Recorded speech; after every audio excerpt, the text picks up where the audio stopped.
O livro da revelação de Jesus. O autor desse livro, cujo nome original não é Revelações, é nomeado no começo. Foi escrito por João, que poderia se referir ao discípulo amado que escreveu o Evangelho e as cartas de João, ou poderiam ser um João diferente, um profeta judaico messiânico que viajou e ensinou na igreja primitiva. Seja qual for o João, ele deixa claro no parágrafo de abertura que tipo de livro ele escreveu. Ele chama isso de revelação, ou apocalipse. A palavra grega é apocalipsis, e se refere a um tipo de literatura muito conhecida dos leitores de João, proveniente de escrituras hebraicas e de outros textos judaicos populares. Apocalipse relata os sonhos e visões simbólicas de um profeta que revelam a perspectiva celestial de Deus sobre a história e os eventos atuais, de modo que o presente pudesse ser visto à luz do resultado final da história. E João diz que esse Apocalipse é uma profecia, o que significa que é uma palavra de Deus falada através de um profeta ao povo de Deus, geralmente para avisá-los ou confortá-los em tempos de crise. Ao chamar esse livro de profecia, João diz que é a tradição dos profetas bíblicos e leva sua mensagem ao clímax.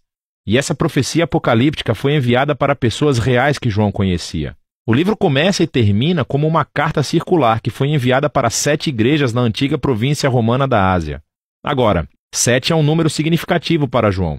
É um símbolo de plenitude baseado no ciclo de 7 dias sabáticos no Antigo Testamento. E João envolveu o número 7 em cada parte desse livro. Agora, com essa abertura, João nos deu uma orientação clara sobre como ele quer que entendamos esse livro. Apocalipses judaicos eram comunicados através de imagens e números simbólicos. Não é um código secreto que prevê o fim do mundo. Em vez disso, João usa constantemente esses símbolos que são extraídos do Antigo Testamento e espera que seus leitores saibam o que os símbolos significam ao procurar os textos que ele está aludindo. Além disso, o fato de ser uma carta significa que João está realmente abordando as situações dessas igrejas no primeiro século. E assim, embora esse livro tenha muito a dizer aos cristãos das gerações posteriores, o significado do livro deve primeiro ser ancorado no contexto histórico do tempo local e público de João, o que nos leva à primeira seção do livro, a mensagem de Jesus às 7 igrejas. João estava exilado na ilha de Patmos e ele teve uma visão do Jesus ressuscitado sendo exaltado como o Rei do mundo. E ele estava em pé, entre 7 luzes acesas. E João disse que isso é um símbolo das 7 igrejas na Ásia Menor que foram adaptadas do livro do profeta Zacarias. E Jesus começa a abordar os problemas específicos que cada igreja enfrenta. Algumas estavam apáticas devido à riqueza e à afluência. Outras estavam se comprometendo. Seu povo ainda estava comendo refeições de rituais a outros deuses e dormindo em templos pagãos. Mas outros entre as igrejas permaneceram fiéis a Jesus e estavam sofrendo perseguição e até violência. E Jesus avisa que as coisas vão piorar. Há uma tribulação sobre as igrejas que as forçará a escolher entre o comprometimento ou a fidelidade. Na época de João, o assassinato de cristãos pelo imperador romano Nero tinha passado e a perseguição aos cristãos pelo imperador Domiciano provavelmente estavam em andamento. E assim, a tentação era negar a Jesus, seja para evitar a perseguição ou simplesmente para se juntar ao espírito da era romana. E Jesus os chama de volta à fidelidade para que eles possam superar, ou literalmente, conquistar. E Jesus promete uma recompensa para todos os que conquistarem. Cada recompensa é tirada diretamente da visão final do livro sobre o casamento do céu e a terra. E assim, essa sessão de abertura estabelece a tensão da trama principal que conduzirá ao enredo nesse livro. Será que o povo de Jesus aguentará? Será que eles herdarão o novo mundo que Deus lhes reservou? E por que a fidelidade a Jesus é descrita como conquistadora? O resto do livro é a resposta de João. Depois disso, João tem uma visão da sala celestial do trono de Deus e a descreve com imagens tiradas de muitos profetas do Antigo Testamento. Deus possui criaturas e anciãos ao seu redor que representam toda a criação e as nações humanas. E eles estão dando honra e fidelidade ao único Criador verdadeiro de Deus, que é Santo, Santo, Santo. Na mão de Deus está um pergaminho fechado com 7 selos de cera. Simboliza a mensagem dos profetas do Antigo Testamento e o pergaminho selado das visões de Daniel. Estes são todos sobre como o reino de Deus existirá aqui na terra completamente como no céu. Mas acontece que ninguém é capaz de abrir o pergaminho, até que João ouve sobre alguém que pode. É o leão da tribo de Judá e da raiz de Davi. Ele pode abri-lo. Estas são descrições clássicas do Antigo Testamento do rei messiânico, que traria o reino de Deus através da conquista militar. Agora, isso é o que João ouve. Mas o que ele vê não é um rei-leão agressivo, mas sim um cordeiro sacrificado e sangrento que está vivo, parado ali, pronto para abrir o pergaminho. Agora, esse símbolo de Jesus como cordeiro morto Isso é crucialmente importante para a compreensão do livro. João está dizendo que a promessa do Antigo Testamento do futuro reino vitorioso de Deus foi inaugurada através do Messias crucificado.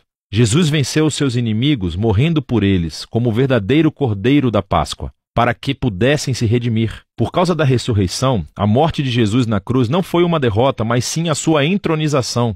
Foi a maneira como ele conquistou o mal. E assim, essa visão conclui com o Cordeiro ao lado do que está sentado no trono. E juntos eles são adorados como o único e verdadeiro Criador e Redentor. E o Cordeiro morto começa a abrir o pergaminho. É um símbolo da sua autoridade divina para guiar a história até a sua conclusão. O que nos leva à próxima seção do livro. Os 3 ciclos dos 7. 7 selos, 7 trombetas e 7 taças. E cada ciclo relata o reino e a justiça de Deus vindo aqui na terra como no céu. Agora, algumas pessoas pensam que os 3 conjuntos de 7 juízos divinos representam uma sequência literal e linear de eventos que aconteceram no passado ou poderiam estar acontecendo agora, ou ainda acontecerão no futuro quando Jesus voltar. Mas observe como João uniu todos os 7. As últimas 7 taças saem da 7ª trombeta e do 7º selo. E as 7 trombetas emergem do 7º selo, como as bonecas matrioscas, cada 7ª continha as próximas 7. Observe também como cada uma das séries de 7 culmina no juízo final e elas têm conclusões correspondentes. Portanto, é mais provável que João esteja usando cada conjunto de 7 para descrever o mesmo período de tempo entre a ressurreição de Jesus e o futuro retorno de 3 perspectivas diferentes. Então o Cordeiro morto começa a abrir os primeiros 4 selos do pergaminho. E João vê 4 cavaleiros. É uma imagem do livro de Zacarias, capítulo 1. E eles simbolizam os tempos de guerra, conquista, fome e morte. Em outras palavras, um dia tragicamente normal na história humana. Então, o 5º selo descreve os mártires cristãos assassinados diante do trono celestial de Deus, e o grito de seu sangue inocente sobe diante de Deus como fumaça do altar do incenso. E eles são instruídos a descansar, porque mais cristãos ainda estão para morrer. Não nos disseram o porquê, mas nos dizem que não durará para sempre. O 6º selo é a resposta final de Deus ao seu grito. Ele traz o grande dia do Senhor, que foi descrito em Isaías e em Joel. E as pessoas da terra gritam: quem é capaz de suportar? Então, de repente, João faz um intervalo para responder essa pergunta. João vê um anjo com um anel de sinete vindo para tocar uma marca de proteção nos servos de Deus que estão suportando toda essa dificuldade. E ele ouve o número daqueles que são selados, 144.000. É um censo militar como o do livro de Números, capítulo 1. Existem 12.000 de cada uma das 12 tribos de Israel. Agora, preste atenção. O número desse exército é o que João ouviu, assim como ele ouviu sobre o leão conquistador de Judá. Mas em ambos os casos, o que ele viu então foi o surpreendente cumprimento daquelas imagens militares em Jesus, o Cordeiro morto. Então, quando ele vê esse exército messiânico do reino de Deus, é composto de pessoas de todas as nações, cumprindo a antiga promessa de Deus a Abraão. É esse exército multiétnico do Cordeiro que pode estar diante de Deus, porque eles foram redimidos pelo sangue do Cordeiro. E agora eles são chamados para conquistar, não matando seus inimigos, mas sim sofrendo e testemunhando como o Cordeiro. Depois disso, o 7º e último selo é quebrado. Mas antes que o pergaminho seja aberto, as 7 trombetas de advertência emergem e o fogo é tirado do altar do incenso. Simboliza o grito dos mártires e é lançado na terra, trazendo o dia do Senhor à sua conclusão. Agora, com as 7 trombetas, João recua e reconta a história novamente, dessa vez com imagens da história do Êxodo. Assim, as primeiras 5 explosões de trombeta repetem a praga enviada ao Egito. Então, a 6ª trombeta solta os 4 cavaleiros que vieram dos primeiros 4 selos. Mas então, João nos diz que, apesar de todas essas pragas, as nações não se arrependeram, assim como o faraó não fez na história do Êxodo. Assim, parece que o julgamento de Deus não fará com que as pessoas se arrependam antecipadamente. Então João pausa a ação novamente com outro intervalo. Um anjo traz o pergaminho não selado que foi aberto pelo Cordeiro.